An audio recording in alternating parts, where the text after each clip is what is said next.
अब हम बात कर लेते हैं कि जो मिस्टेक्स हैं ये बहुत ही हर जगह हर स्टूडेंट में देखा जाता है। मैं कुछ मिस्टेक्स थे जिनको मैंने यहाँ लिखा है, जो आप मिस्टेक्स करते हो, हर स्टूडेंट करता है, तो वो मैंने मेंशन कर दिया है। 7 general mistakes of by student. जो स्टूडेंट होते हैं उनके द्वारा जो सबसे जनरल मिस्टेक है, जिन पे आप फोकस नहीं कर दो, अरे ये मिस्टेक नहीं है, वही मिस्टेक आपके सिलेक्शन को प्रभावित कर सकता है, आपको सिलेक्शन से रोक सकता है। तो आपको लगेगा नहीं, लेकिन ये मिस्टेक्स आपके सिलेक्शन को रोक देगा अगर आपने इस पर सुधार नहीं किया। तो हम 1 बाय 1 सारे पॉइंट्स पे बात करेंगे और इसको कैसे ख़त्म किया जा सकता है हम आपको उसके बारे में बताएंगे। तो ये सबसे बड़ा इम्पोर्टेंट होने वाला है आप लोगों के लिए कि आप इस पर काम करो। ये सिर्फ मैं आपको बताने के लिए नहीं बोल रहा, मैं इसलिए बता रहा हूँ ताकि आप इनको काम करके अपनी चीज़ों को सुधार सको। सबसे पहला है मोटी मोटी बुक्स। देखिए बहुत सारे स्टूडेंट आजकल का ज़माना ऐसा है ना कि दिखावे वाला सिस्टम है। आप देख भी रहे हो, मुझे बताने की ज़रूरत नहीं है, दिखावे का सिस्टम है। हमें दिखावा नहीं करना है, सिलेक्शन आपको लेना है, अपने लिए लेना है। आप दूसरे को दिखाने के लिए सिलेक्शन नहीं लोगे। अगर आप ऐसा सोच रहे हो तो आपको ये सोच छोड़ना होगा, नहीं तो आप सिलेक्शन नहीं ले पाओगे। आप खुद के लिए पढ़ो, आप खुद को देखो, बाकी क्या कर रहे हैं, आपके अगल बगल क्या चल रहा है, उससे आपको मतलब नहीं होना चाहिए। तो देखो होता क्या है कि बहुत सारे बुक, जैसे आप बहुत सारे कोचिंग्स में जाते हो तो वहाँ जब 100 लड़के मिलते हैं, कहीं आपको 1000 लड़के मिलते हैं एक बैच में, तो वहाँ आप क्या देखते हो कि अच्छा वो लड़का वो भी कर रहा है, वो लड़का वो भी कर रहा है, अच्छा ये पढ़ रहा वो पढ़ रहा है। आप अपना नहीं कर पाते हो, आप दूसरे को देख कर चीज़ें अडॉप्ट करने की कोशिश करते हो। तो हमें वो नहीं करना है। बहुत सारे स्टूडेंट होते हैं कि मोटी मोटी बुक्स आप देखते हो कि डिफरेंट डिफरेंट राइटर्स की इतनी इतनी मोटी बुक, वो भी वॉल्यूम 1 वॉल्यूम 2 करके इतनी इतनी मोटी बुक्स ले लेते हैं और फिर पढ़ना शुरू कर देते हैं। देखो नीट का जो एरिया है ना वो बहुत ही सीमित है, नीट का एरिया बहुत सीमित है। आपको आपको अभी क्या करना है, आपको सिलेक्शन लेना है, आपको पीएचडी नहीं करना है। आप अभी ग्रेजुएशन नहीं कर रहे हो उस पर कि आपने ऐसा बुक ले लिया जो ग्रेजुएशन में पढ़ाया जाता है या फिर उस पर इंजीनियरिंग की जाती है या फिर उस पर पीएचडी की जाती है। आपको सिलेक्शन लेना है, तो आपको जो इन्फॉर्मेशन चाहिए वो बहुत ही सिलेक्टिव इन्फॉर्मेशन चाहिए। अब बहुत सारे बुक्स क्या होते हैं, बहुत सारे स्टूडेंट क्या होते हैं, दिखावे में मोटी मोटी बुक्स ले लेते हैं। अब मोटी मोटी बुक्स हैं, अब उनके हर एक पन्ने को पढ़ना, हर एक क्वेश्चन को सॉल्व करना शुरू कर देते हैं। जो नीट के लिए इंपॉर्टेंट नहीं है वो भी वो पढ़ना शुरू कर देते हैं। तो देखो टाइम भी लगता है और इतनी मोटी मोटी स्टार्टिंग में जरूर अच्छी लगती है, आप स्टार्टिंग में बहुत अच्छे से चैप्टर्स पढ़ोगे, आपको लगेगा हर एक पन्ना पढ़ जाऊं, लेकिन जैसे जैसे समय बीतता जाता है फिर यही मोटी बुक्स आपके लिए बर्डन बन जाती है। समय होता है कम और मोटी मोटी बुक्स हैं, ज़्यादा क्वेश्चन प्रैक्टिस के लिए होते हैं। तो ये फिर आपका लास्ट में जाते जाते आप इन पूरे बुक्स को कंप्लीट भी नहीं कर पाते हो और जो इन्फॉर्मेशन नहीं भी चाहिए होती है नीट के लिए आप वो भी पढ़ते रहते हो। तो ये एक तरह से टोटल वेस्ट है, वेस्ट ऑफ मनी है, वेस्ट ऑफ टाइम है और वेस्ट ऑफ नॉलेज भी है। तो ये हमें नहीं करना है, इसे हमें नहीं होने देना है। हमें मोटी मोटी बुक्स नहीं चाहिए, हमें इफेक्टिव बुक्स चाहिए, बुक्स बोलो या फिर इफेक्टिव नोट्स चाहिए या इफेक्टिव स्टडी मटेरियल चाहिए। तो इफेक्टिव स्टडी मटेरियल कैसे मिलेगा, आपको किसी टीचर से पढ़ना होगा, आपको किसी कोचिंग में जाना होगा। और आप अब हमसे जुड़ रहे हो तो आपको यहाँ मैं बता दूं, आपको यहाँ इफेक्टिव नोट्स मिलने वाले हैं और जो मैं पढ़ाऊंगा वो भी एक तरह का इफेक्ट, अगर आप उसका नोट्स बना रहे हो तो वो भी आपका एक इफेक्टिव नोट्स है।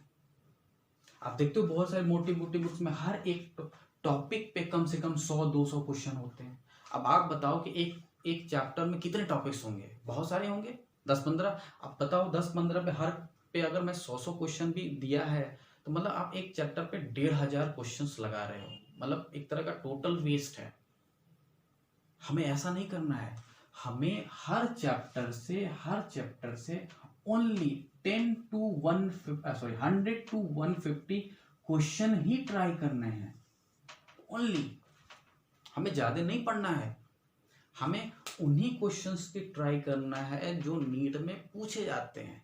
इन्हीं को बोला जाता है इफेक्टिव क्वेश्चंस, जिनसे हमारा सिलेक्शन होगा, जो क्वेश्चन हमारे एग्जाम्स में आते हैं या उनके टाइप के क्वेश्चन आते हैं एग्जाम में, तो हमें इन क्वेश्चन पे फोकस करना है। और मैं आपको यही यहाँ सिखाऊंगा, हर चैप्टर में आपको मैं ज़्यादा से ज़्यादा 100 से 150 क्वेश्चन ही कराऊंगा, लेकिन ये सारे क्वेश्चन बहुत ही इंपॉर्टेंट होंगे जो प्रीवियस ईयर के कॉन्सेप्ट पर बेस्ड होंगे।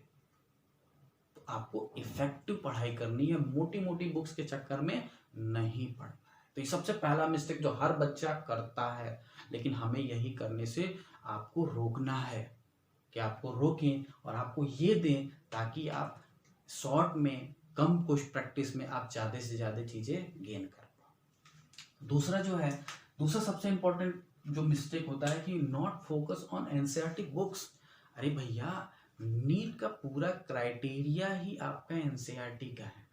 अगर आप एनसीईआरटी छोड़ के अदर राइटर्स की मोटी मोटी बुक्स ले रहे हो, टोटल वेस्ट है। आपको एनसीईआरटी पूरी तरह से फॉलो करनी चाहिए, एनसीईआरटी का एक एक लाइन पढ़ना चाहिए, क्योंकि नीट के क्वेश्चन आपके एनसीईआरटी के बाहर नहीं आते हैं। एक दो एक्सेप्शन केस है, अरे तो भैया एक दो के लिए आप इतनी मोटी मोटी इतना टाइम लगाओगे क्या? नहीं ना। एक दो क्वेश्चंस के लिए आप क्या करोगे? आप मैक्सिमम क्वेश्चंस के लिए जाओगे। और आप, मैं बता रहा हूँ, मैं गारंटी ले रहा हूँ कि आपका 42 टू 43 क्वेश्चन आपके टोटल के टोटल एनसीईआरटी से आता है। तो आपको एनसीईआरटी से भटकना नहीं चाहिए। एनसीईआरटी पढ़ने के बाद ही अगर आपके समय बचता है तो अदर बुक्स पे जाना चाहिए, लेकिन आपको पहले प्रेफरेंस एनसीईआरटी को देना ही होगा। ठीक है। तीसरा जो है वो लैक ऑफ रिवीजन। आप पढ़ तो बहुत लेते हो, आप ये भी पढ़ लेते हो, वो भी पढ़ लेते हो, ये सब पढ़ लेते हो, लेकिन लास्ट में रिवीजन कितना करते हो, ये सबसे इम्पोर्टेंट बात है। कि आप पढ़ तो लेते हो लेकिन आपके पास रिवीजन का समय नहीं मिलता है, क्योंकि जैसे जैसे समय बीतता है प्रेशर आने लगता है कि हम कैसे करेंगे, समय कम होता जाता है और सब्जेक्ट हमारे इतना जाते हैं। तो एक प्रॉपर हमारे पास टाइम मैनेजमेंट होना चाहिए जिससे आपको रिवीजन का समय मिल सके, क्योंकि आप जो पढ़ो है, आपने पढ़ा है, अगर आप उसका रिवीजन नहीं करोगे तो फिर पढ़ना बेकार, आपको कुछ समय बाद भूल जाएगा। और आपको एग्जाम कब देना है? 6 महीने, साल भर बाद। तो आपको रिवीजन होना चाहिए, आपको हर समय रिवीजन पे फोकस रखना चाहिए। तो आप इससे नहीं भाग सकते हो। अगर आप इससे भाग गए कोई मतलब नहीं है, आगे पढ़ने का कोई मतलब नहीं। तो आपको इससे भागना नहीं होगा, आपको इसको पकड़ के रखना होगा, आपको हर समय रिवीजन करना ही होगा। ठीक है। चौथा, lack of test for self evaluation. देखो क्या होता है कि जैसे आपने कोई कोचिंग किया है या फिर नहीं भी किया है, तो अपने आप को सेल्फ एवेल्युएट करना ही चाहिए। कि आपने कोई एक टॉपिक पढ़ा या कोई एक चैप्टर पढ़ा तो उस पर आपको टेस्ट देना चाहिए। अब चाहे आप कोचिंग में हो तो कोचिंग में टेस्ट आपका होता ही होगा, यहाँ भी होगा आपका। ठीक है। तो आपको उस टेस्ट को देना चाहिए। बहुत सारे स्टूडेंट क्या होते हैं कि अरे अभी तो पढ़ना स्टार्ट किए हैं, अभी टेस्ट दे के क्या हो गया, टोटल वेस्ट है। नहीं, आपको टेस्ट देना ही चाहिए। टेस्ट देने से आपको सेल्फ एवेल्युएट करने का चांस मिलता है, ताकि आप ये जान सको कि आपने कितना स्टडी कर रखा है। देखो आप सबसे झूठ बोल सकते हो, अपने माँ बाप से झूठ बोल सकते हो, अपने फ्रेंड से झूठ बोल सकते हो, अपने टीचर से झूठ बोल सकते हो, लेकिन आप खुद से अपने आप से झूठ नहीं बोल सकते हो। ठीक है।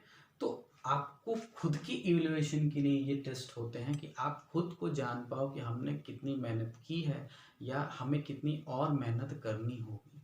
तो ये जानना बहुत ज़रूरी होता है अगर आपको कोई अच्छे रैंक अचीव करना है। तो ये चीज़ आप इसको जनरल वे में मत ले, इसे मस्ट है आपको हर टॉपिक का, चाहे वो इजी टॉपिक हो, चाहे आपका कोई भी हो, स्टार्टिंग का हो, मिडिल का हो, आपको टेस्ट देना ही चाहिए। ठीक है। पांचवा क्या होता है कि do not make short notes on every chapters. क्या होता है कि आप नोट्स तो बना लेते हो, नोट्स कोई भी चैप्टर है तो नोट्स उसका 30 पन्ना 50 पन्ने में एक नोट्स कवर होते हैं। तो हर चैप्टर का आपको शुरू से ही एक शॉर्ट नोट्स बनाना चाहिए।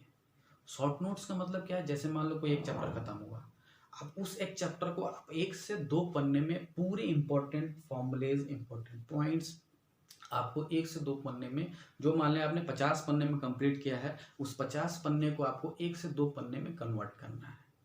और आपको हर शुरू से ये करना होगा, क्योंकि आप लास्ट में करने बैठोगे तो नहीं हो पाएगा। आपको ये शुरू से करना होगा, पहले चैप्टर से करना होगा। और ये शॉर्ट नोट्स मैं बताऊं आपको बहुत ही फ़ायदेमंद होते हैं जब लास्ट टाइम रिवीजन करना होता है। तो लास्ट टाइम में क्विक रिवीजन की ज़रूरत होती है, क्योंकि लास्ट टाइम में आपके पास नंबर ऑफ चैप्टर्स बहुत होते हैं, 3 सब्जेक्ट होते हैं, तीनों सब्जेक्ट के कॉन्सेप्ट होते हैं। तो आप इतना चीज़ें समराइज नहीं कर पाओगे अगर आप शॉर्ट नोट्स नहीं बनाते हो। शॉर्ट नोट्स बनाना ही होगा और शुरू से बनाना होगा एकदम, क्योंकि लास्ट में बैठोगे तो वो बन नहीं पाएगा। ठीक है, तो मेरे हिसाब से आपको शॉर्ट नोट्स बनाना चाहिए और हर शॉर्ट नोट्स को आपको अच्छे से रखना चाहिए ताकि आप उससे रिवीजन कर सको।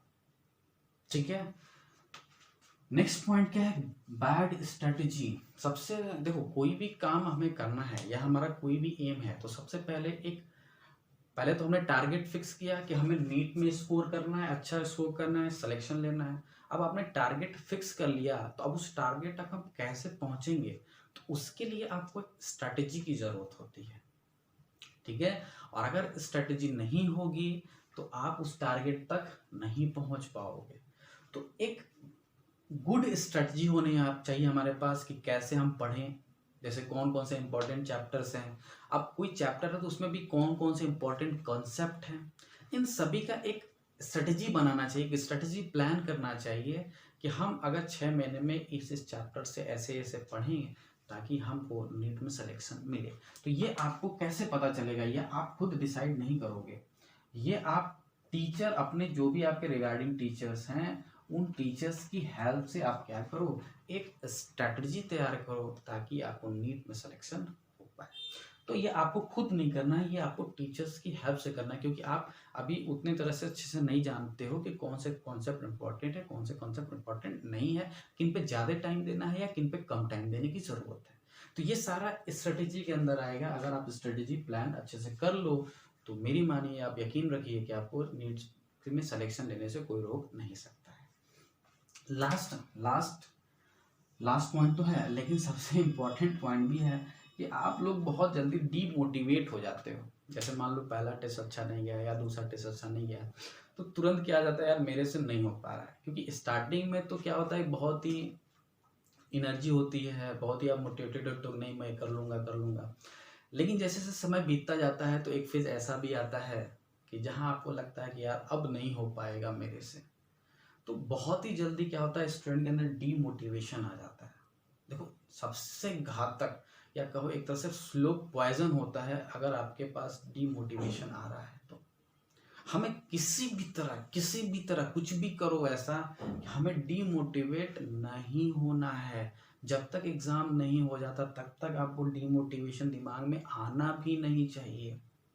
कितनी भी तकलीफ हो, कितनी भी परेशानियां आए, कितना भी कोशिश हम कर रहे हैं लेकिन नंबर कम आए, कोई दिक्कत नहीं है, एक दिन हम सक्सेस होंगे। लेकिन कब, जब हमारे अंदर मोटिवेशन रहेगा तब। हम अगर थोड़ा भी डीमोटिवेट हुए तो सबसे बड़ा एनिमी आपका यही है, सबसे बड़ा दुश्मन है डीमोटिवेशन। तो हमें समय समय पे मोटिवेशन की भी ज़रूरत पड़ेगी। तो आप घबराइए नहीं, समय समय पे हम आपको मोटिवेशनल स्पीच भी देंगे, मोटिवेशनल वीडियो भी दिखाएंगे। जहाँ भी हमें जब लगेगा कि हाँ स्टूडेंट अब डीमोटिवेट हो रहे होंगे तो वहाँ आपको मोटिवेट भी किया जाएगा, क्योंकि ये सबसे इम्पोर्टेंट है। अगर आप मोटिवेट नहीं हो कोई भी काम नहीं कर सकते अच्छे से। तो ये जो 7 जनरल मिस्टेक्स हैं जो स्टूडेंट हल्के में लेता है, और यही हल्के में लेने से क्या हो जाता है, उसका सिलेक्शन नहीं हो पाता है। तो हमें इन पर बहुत अच्छे से काम करना ही होगा। इन सारे मिस्टेक्स को आप ध्यान रखिए और ये सारे मिस्टेक हमें नहीं करना है।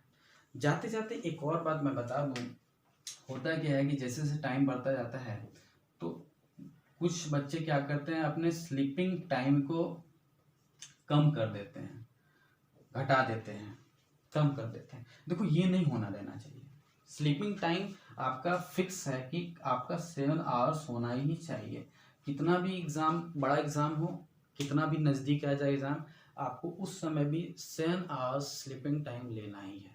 रीज़न क्या है कि आप क्या करते हो कि जैसे टाइम एग्ज़ाम नज़दीक आ रहा है तो आप स्लीपिंग टाइम को 2 आवर्स, 3 आवर्स, 4 आवर्स कर देते हो।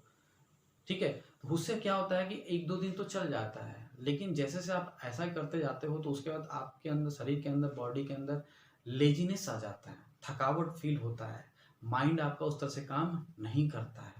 देखो, आप कोई भी चीज़ पढ़ रहे हो और वो दिमाग में ना जाए, दिमाग में स्टोर ना हो, तो उस पढ़ने का फायदा ही क्या? ठीक है ना? आप खुद भी कभी देखते हो कि अगर मान लो किसी दिन नींद नहीं पूरा होता तो पूरा दिन आप मतलब जो जो भी टाइम जगे रहते हो, वो टाइम बहुत ही अटपटा लगता है, अच्छा नहीं लगता है, माइंड काम नहीं करता है, शरीर में लेजीनेस आ जाता है। तो बताओ, अगर 1-2 घंटे देने से, ज़्यादा सोने से आपका बाकी का टाइम अच्छा रहता है, तो बेटर क्या है कि आप प्रॉपर नींद लो, प्रॉपर स्लीप लो, वो बेटर है ना। और माइंड भी तभी काम करता है जब उसे प्रॉपर रेस्ट मिलता है। तो ये भी एक फैक्टर है जो आपको ध्यान रखना होगा। वैसे मुझे उम्मीद है कि आप सभी लोग 7 आवर्स तो नहीं लेते होगे, उससे ज़्यादा भी लेते होगे।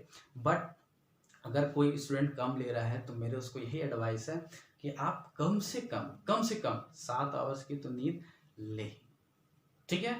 तो आई होप आपको आज का जो भी मैंने आपको नीट के बारे में बताया, जो भी मिस्टेक्स के बारे में बताया, आपको समझ में आ गया होगा और इन पे हमें काम करना ही है। आप नहीं करोगे, मैं हर बार याद दिलाता रहूँगा, जब भी मैं मुझे ज़रूरत होगी मैं इसके बारे में बात करता रहूँगा, आपको याद दिलाता रहूँगा कि ये मिस्टेक तो नहीं करनी है। अगर आप इन मिस्टेक से बच गए, सिलेक्शन मैं गारंटी लेता हूँ, सिलेक्शन आपका हो जाएगा। बस आप हमारे साथ बने रहिए, जैसे मैं बोल रहा हूँ, जैसे आपको पढ़ाने के लिए बोल रहा हूँ, जैसे आपको पढ़ने के लिए बोल रहा हूँ, आप पढ़ते रहिए, बने रहिए हमारे साथ, आपको सिलेक्शन जरूर मिलेगा। ठीक है? तो आई होप आपको ये वीडियो अच्छा लगा होगा। नेक्स्ट वीडियो में हम आगे के टॉपिक्स के बारे में बात करेंगे। Till then, thank you.